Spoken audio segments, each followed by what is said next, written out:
இந்த உரம்னா இதுக்குள்ளார வந்து காய்கறி, வெங்காயம், வேஸ்ட்டான பொருள் காய்கறியெல்லாம் நம்ம கட் பண்ணிட்டு வேஸ்ட் ஆகுதுல்ல, அது எல்லாமே இதில் போட்டு தண்ணி ஊற்றி ஊறிக்கிட்டு இருக்கு.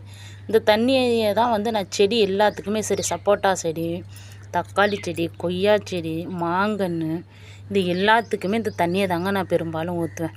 இதில் வந்து நம்ம உளுந்து கழுவுறோம் இல்லைங்களா, அந்த தண்ணியை வேஸ்ட்டு பண்ணாமல் அந்த தண்ணியை இதில் ஊற்றி வைப்பேன்.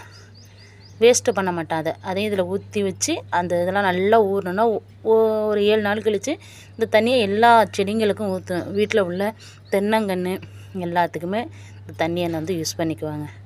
நல்லா தான் இருக்குது. இந்த தண்ணியை ஊற்றும்போது செடி நல்லா ஹெல்த்தியாக நல்லா இருக்குங்க. அதே மாதிரி இன்றைக்கி வந்து நம்ம வீட்டில் காய் ஒன்றும் இல்லைங்க. அது காய் வாங்க ஆள் இல்லை. இன்றைக்கி வந்து புளிக்குழம்பு தான் வைக்க போகிறேன். இங்கே பாருங்கள், தக்காளி காய் போட்டு நீங்கள் புளிக்குழம்பு வச்சு சாப்பிட்ருக்கீங்களா? வச்சு சாப்பிட்டு பாருங்களேன், சூப்பராக இருக்குங்க. இங்கே இருங்க, அதான் இன்றைக்கி பறிச்சிட்டு இருக்கேன். ஒரு 2 காய் பறிச்சிக்கலான்ட்டு இருக்கேன். வெங்காயம், தக்காளி காய் போட்டு வைக்கலான்ட்டு. என்னடா அம்மா சின்ன காயாக இருக்கும்போதே பறிக்கிறாங்களேன்னு நினைக்காதீங்க. இல்லாததுக்கு தானே நம்ம ஒரு செடி வளர்க்குறோம்.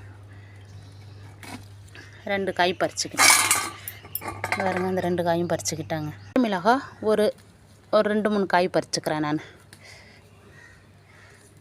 2-3 காய் எல்லாம் செடியோட வந்துடுது. நானே வீடியோ எடுத்துக்கிட்டு நானே பறிக்கிறதுனால செடியோடு வந்துடுதுங்க.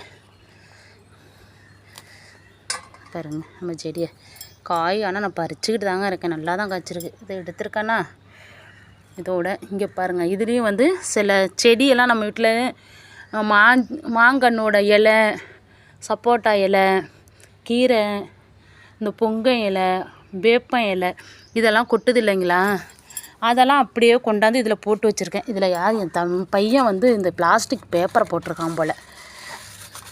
அது இருக்கக்கூடாது, அதை தூக்கி வெளியில் போட்டுருவோம். இந்த தண்ணியை நம்ம யூஸ் பண்ணிக்கலாங்க. தேவையில்லாத பொருளை நான் இல்லாமல் இருக்கும், என் பிள்ளைங்க கொண்டாந்து போட்டு வச்சுருக்கு. இதையும் நான் யூஸ் பண்ணிக்குவாங்க செடிங்களுக்கு. குழம்பு, அதில் வெங்காயம், இந்த தக்காளி காய் இதை போட்டு தான் இன்றைக்கி புளிக்குழம்பு வைக்க போகிறேங்க. பூண்டு சேர்த்துக்குவேன். ரொம்ப அழகாக இருக்குங்க நம்ம கொய்யாக்காய். இங்கே பாருங்கள், என் பையன் என்னை பறிக்கவே விட மாட்டுறாருங்க. ஏன்னா ஏற்கனவே அதுக்கிட்ட தெரியாமல் 2 காயை பறித்து தின்னுட்டேன் நான் முன்ன காய்ச்சி இருக்கும்போது. அதனால் இதை எச்சரிக்கை பண்ணி வச்சுருக்கு. நான் தான் பறித்து தருவேன், இந்த காயை திருடிக்குது தின்னுறாதாம்மா அப்படின்னு சொல்லியிருக்கு. இதை பார்க்கும்போது எனக்கு இப்போயே பறித்து சாப்பிட்ணும் போல் இருக்குங்க. சூப்பராக இருக்குது பார்த்தீங்களா? இதுவும் நல்லா இருக்குது. இந்த காயும் பறிக்கிற ரேஞ்சில் தாங்க இருக்குது. ஆனால் என் புள்ள பறிக்கவே விட மாட்டாங்குதுங்க என்னைய. பிடிச்சிருந்தா லைக் பண்ணுங்கள்.